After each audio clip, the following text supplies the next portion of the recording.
Hello, my dear friends. How are you doing? Hope you are having an amazing day and not having to deal with drama. Ready for new stories I have for you today? Let's go to the first one. And don't forget to listen to the end of the story, guys, to hear my insights. Enjoy the stories. And don't forget to like and subscribe. And of course, don't forget to leave a comment. Some background. My husband, 58 male, and I, 56 female, were never able to have biological children. We tried for years. I went through multiple miscarriages and one very traumatic stillbirth that left me with a medical condition that made further pregnancies dangerous. It broke us, but we wanted to be parents more than anything. So when we were in our early 30s, we decided to adopt. We adopted our daughter, Lily, not her real name, when she was 2 years old. Her biological mother had been in and out of rehab and ultimately lost custody. CPS records stated she didn't even know who the father was. There were multiple possible men listed, none of whom ever came forward or wanted anything to do with her. Lily had no other family who wanted to take her in. We were chosen after a long process, and from the moment we met her, we fell in love. She was quiet, guarded, and scared, but so beautiful and smart. We promised to love her as our own, and we did. Every moment of our lives from that point forward revolved around giving her a safe, happy, and stable life. And we did. Or at least we tried. She had a good childhood. We weren't rich, but we weren't struggling. We saved, worked hard, and gave her everything we could. Private tutoring, music lessons, extracurriculars. We got her a used car when she turned 17, paid for her college in full. No loans, no debts. We even let her stay in our vacation condo near her university rent-free while she was in school. But even though we gave her everything materially and emotionally, she always carried this invisible chip on her shoulder about being adopted. We tried therapy, reassurance, open conversations, everything. I told her 1,000 times, "You are our daughter. We love you like you were born to us." But it didn't matter. She always felt like something was missing. I don't blame her for that. Adoption is complicated, and I understand the need to find your roots. But what hurts is how she treated us once she did find them. When Lily was about 23, after she finished college, she started getting curious about her biological mother. We had never kept anything from her. She knew she was adopted, and we answered her questions as honestly as we could. We had no contact with her bio mom. Never had. Never met her. CPS told us the situation was closed, and there was no plan for reunification. That was the end of it. But with the help of social media and ancestry-type websites, Lily managed to find her biological mother. She reached out, and before we knew it, she was flying out to meet her. At first, we were supportive. We told her, "We'll always be here for you, but be careful. This woman lost custody for a reason." We hoped maybe Lily would finally get some closure. Instead, what she got was a complete rewriting of history. Her bio mom, let's call her Dana, spun an entire alternate reality. According to Lily, Dana claimed we had somehow manipulated the system, pressured her to give up Lily, and stole her during a vulnerable time. That we bought her, and Dana had never wanted to give her up. All lies, provably false lies. But Lily believed them. She came back from that visit a completely different person. Angry, cold, distant. Everything we said or did suddenly rubbed her the wrong way. She accused us of hiding the truth, of taking advantage of her bio mom, and she said she needed space to process everything. That space turned into 5 years of total radio silence. No calls, no texts, no visits, no thank you for paying for college, for raising her, for anything. It was like we never existed. We spent holidays staring at the empty chair at the table, wondering what we had done to deserve this. We cried. We questioned ourselves. I blamed myself, thinking maybe I had failed her somehow. But eventually, we learned to accept it. We moved on, painfully, and focused on our retirement plans. We worked for over 30 years to be able to retire at 62 and travel. It became our new dream. Fast forward to 2 months ago. We get a knock on the door. I open it, and it's Lily. I didn't know what to expect. At first, she was emotional, said she missed us, that she wanted to talk, that she was sorry for how things ended. I was cautious and hopeful. She came in, we hugged, and I cried. I thought maybe we were finally getting our daughter back. We spent a few weeks rebuilding, texting, talking. She came to dinner twice. She asked about our lives, our plans. It felt like she was easing back in. I wanted to believe it. Then came the real reason for her visit. She sat us down and said Dana, her bio mom, had been diagnosed with late-stage cancer, that the treatment was expensive and insurance wouldn't cover all of it, that she needed help. I said, "I'm sorry to hear that, Lily, but what kind of help are you talking about?" She said Dana needed around $80,000 to cover out-of-pocket treatments, home care, and medications. I genuinely felt awful hearing that. I may not have a relationship with Dana. Frankly, I have no desire to, but I'm not a monster. I wouldn't wish suffering like that on anyone, no matter how much pain they've caused. I told Lily, "That's terrible. I'm really sorry she's going through that.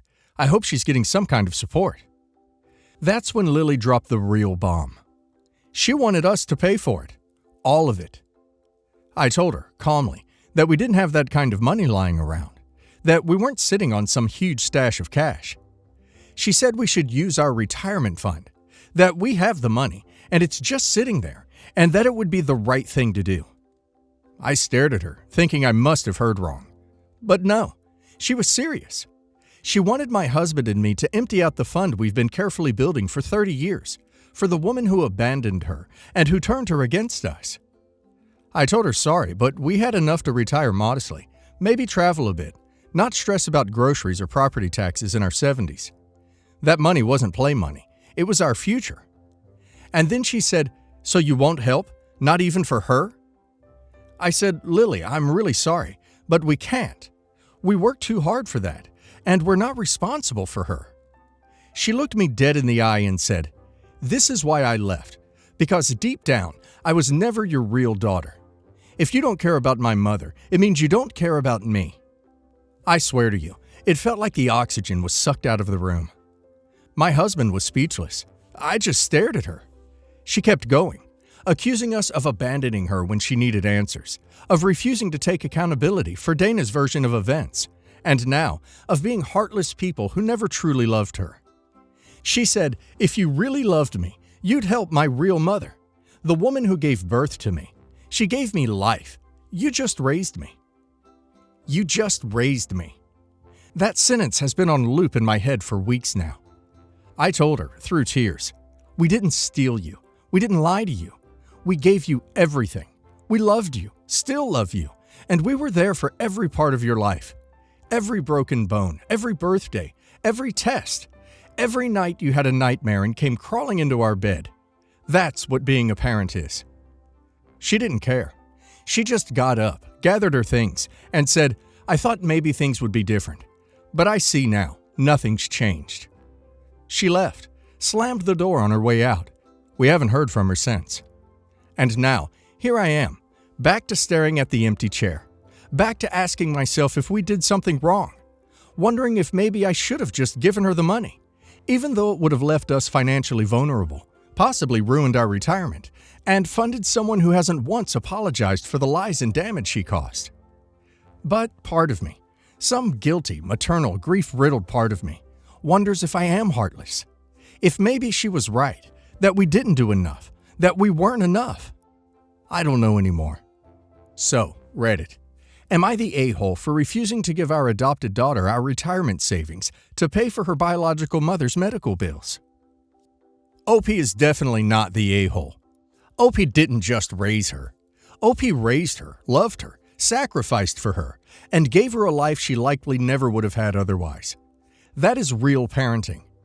Biology is not a trump card that erases decades of love and commitment.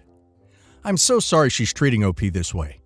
The fact that she reconnected only when she needed money, and for the person who poisoned her against OP no less, says everything. OP is not heartless. OP is protecting her future after already giving more than enough. And now let's hear the community's opinion. Not the a-hole, but my blood pressure says otherwise after reading this. The absolute audacity of your daughter is next level. She ghosted you for 5 years, bought into some fantasy sob story from a woman who neglected her, and now expects you to tank your retirement to clean up that woman's mess? No, just no. You didn't fail her. She chose to abandon the people who showed up every single day of her life. That's not on you. This is heartbreaking. I'm adopted too, and I can't imagine doing this to the parents who raised me. You are absolutely not the a-hole. People underestimate how manipulative bio parents can be when they re-enter the picture. They know how to weaponize guilt and biology to rewrite history, especially with adult adoptees looking for identity. You didn't steal her, you saved her. And her choosing to burn that bridge after everything you gave her isn't just ungrateful, it's cruel. Not the a-hole, but let me say this louder for the people in the back. Love is what makes a parent, not DNA, not 9 months of pregnancy, not who gave life. You gave your life to that girl. For what? To be called a well-meaning stranger and told you don't count? Her bio mom manipulated her. That's not your fault. But if she's still demanding $80,000 for someone who hasn't lifted a finger for her and throwing adoption in your face to shame you into giving it, then no, she doesn't deserve more of your time, energy, or savings. Period. I've written a few stories before about my psychotic mother and how wonderful my mother-in-law is. My ex-husband, Bill, and I have been dealing with quite a lot of stress lately. We took a trip to another state to look at houses and talked with a real estate agent. We finally landed on a place and we're in the initial stages of purchasing a place. Over the last week, Bill and I have talked at length about our relationship. With all of the therapy we've been getting and lots of encouragement from my in-laws, we decided to get remarried and start over. We decided on another small ceremony, but this time I let my mother-in-law plan it out, so it's going to be in a church. Luckily, their pastor friend agreed to officiate on short notice. I'm not religious, but my in-laws are totally okay with that, and their only request was for me and brother-in-law to get married in a church. I agreed, as it's not that big of a deal to me, but everything to them, so I'm happy to make them happy. You would think that this is where the happy ending part comes, right? Wrong. My mother-in-law's, now former, friend Karen, that's actually her ducking name, and she behaves, looks, and thinks just like a typical Karen would. Just my ducking luck, is throwing a fit over the pettiest of reasons. Karen's daughter, Barbara, not real name, is supposed to be getting married that same week and in the same church and can't possibly deal with 2 weddings happening on 2 different ducking days of that week, and demanded that Bill and I change the date to 2 months later. By that point, me, Bill, and my son will be in another state in our new house, so this is impossible. Karen is also going crazy over the color scheme. I love red and purple and wanted those colors. Barbara loves red. Barbara couldn't give a fiddler's stinking duck that I like the same color as her, and has told me that Karen is a drama queen and tries living vicariously through her own daughter because her own life was absolute crap. Barbara and her own fiancé were no contact with Karen for many years, but decided to let her back in because they are getting married. Barbara and I discovered that we both like a lot of the same things, so we are friends. Barbara was mostly raised by her grandparents, so she's not an entitled crap slinger like Karen. Thank God. Me and her are friends, and we are having fun comparing things about our up-and-coming weddings. Even joked about a double wedding, to which Karen threw a colossal fit over. The last few days have been really stressful, and my father-in-law and mother-in-law came to our house crying, saying that she and Karen were no longer on good terms. When I asked why, she told me that while the 2 of them were discussing some details about the weddings, Karen lost her crap over the flowers. I wanted red roses and whatever purple flowers. I wasn't picky. Choosing beggar Karen had only paid for half the amount of the red roses needed for Barbara's wedding when she learned I was getting red roses and demanded mother-in-law give the roses to her and I could just go with something else. Mother-in-law had already laid out a lot for the roses and told Karen no.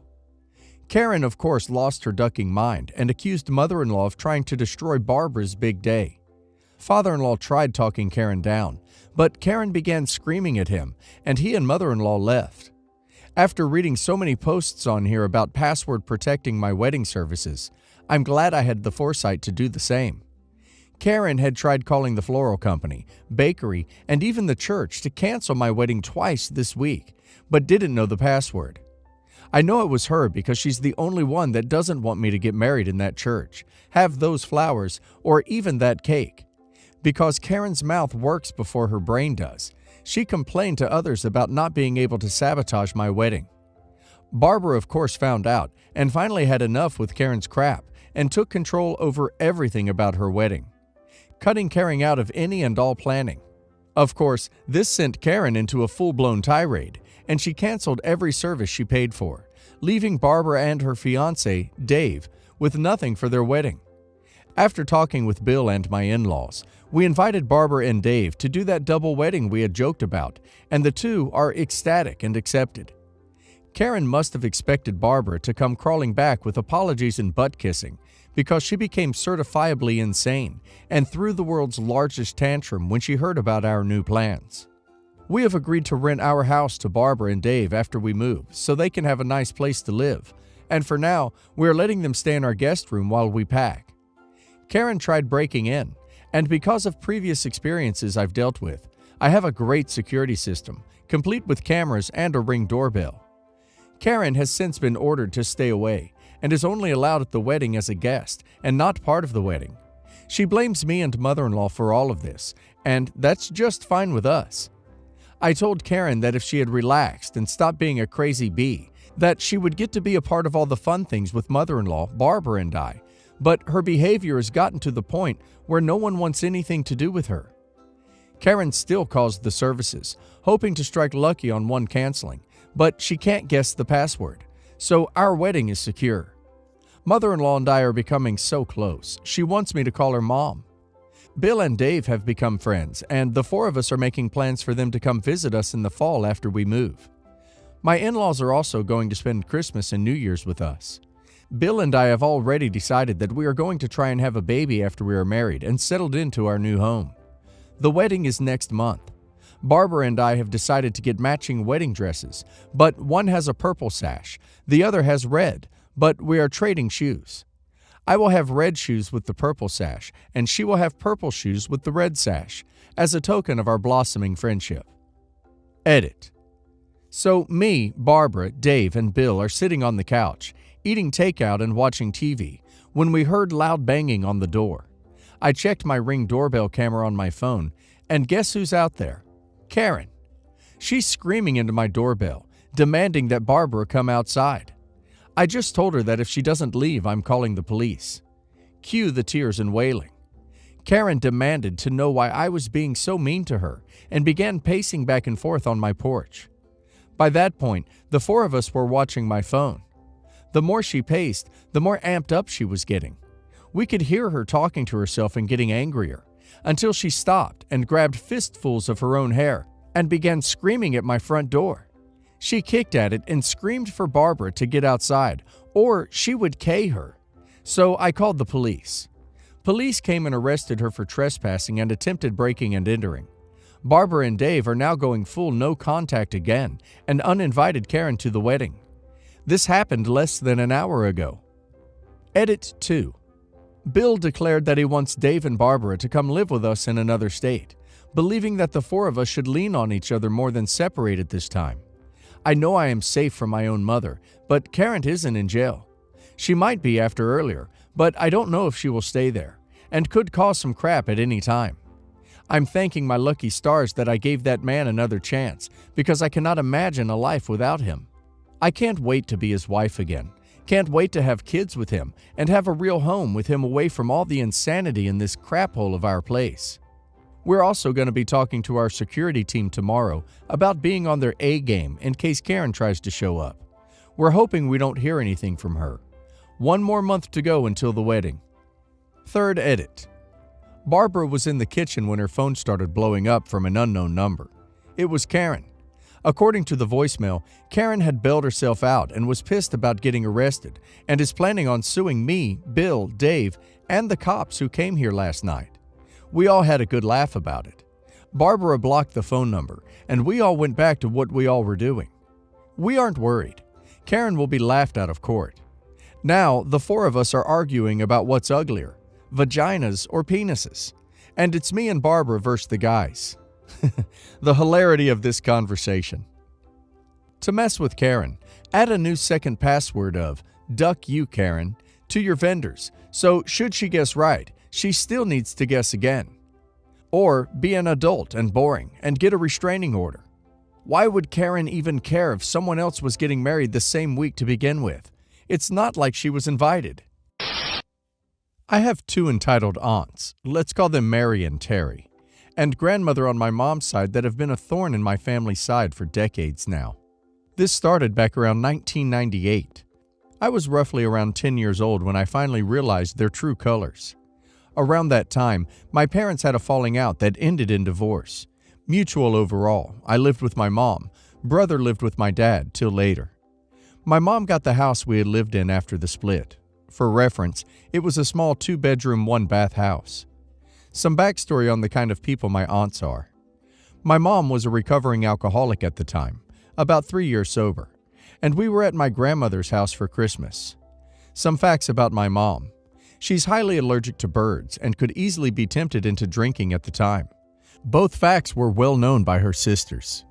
We start opening presents, and my mother's first present was from Mary, a lovely pair of gloves, with real feathers on the wrist area on them. Great choice there.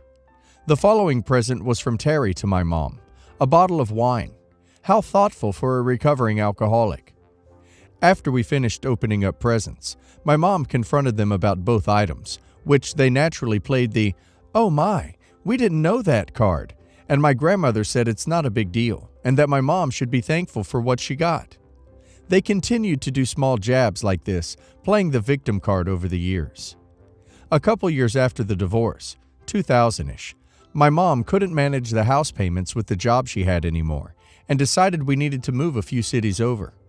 Unfortunately, she also decided to ask my grandfather for help selling her house, because they were both in the retail field, and she figured they'd help her out with the fees, paperwork, etc. Which they did, help with, and more.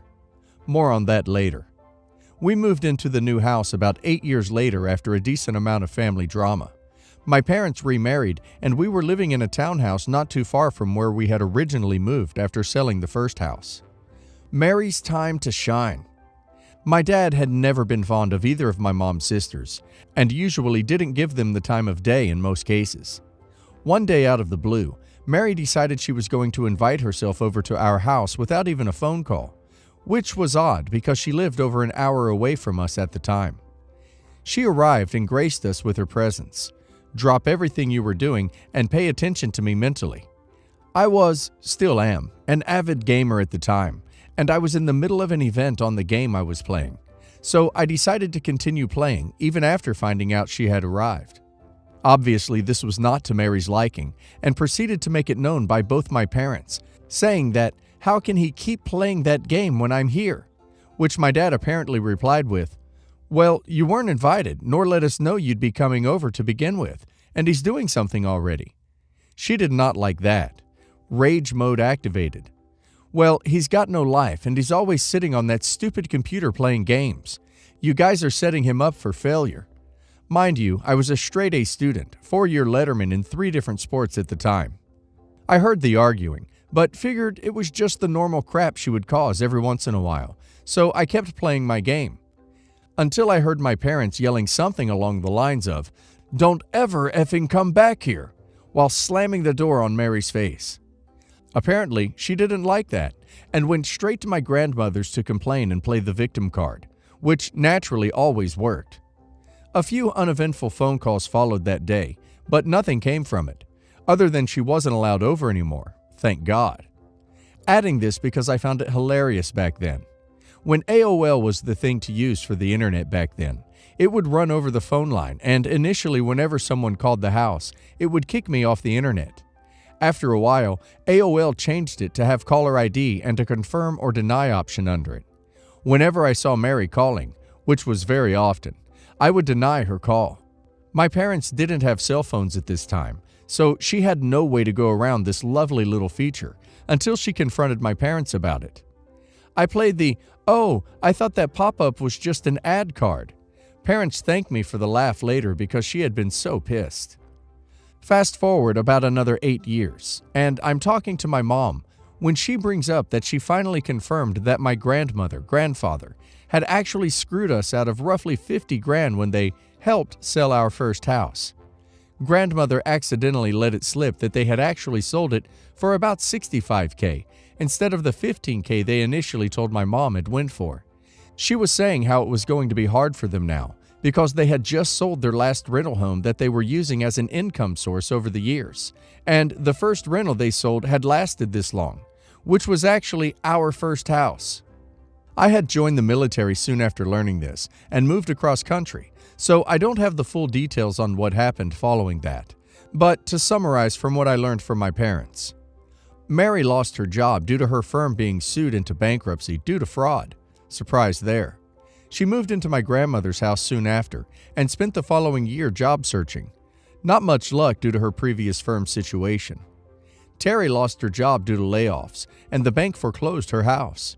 She chose to just up and leave it without paying anything, so she couldn't go back to a normal solid job because they'd apparently go after her money if she did. Surprised face here. She spent the following years jumping from place to place until she spoke with my dad. More on that in a minute. Grandmother had Mary move in with her to help maintain her mortgage after my grandfather passed, about a year after I joined the military.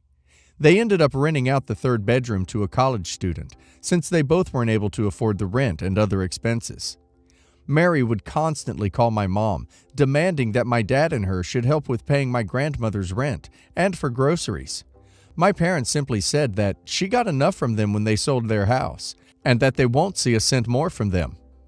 A little over a year ago, Terry had finally came to them asking for about $20K to buy a house out of state. A small mobile home, similar to our first house, but a major fixer-upper. My dad wasn't fond of her, but he was more lenient when it came to her over Mary, so he said he'd think about it. When I heard about it, I highly protested the idea, explaining that she's the type that'll take the money and then constantly bring up excuses on why she'd be late to pay them back.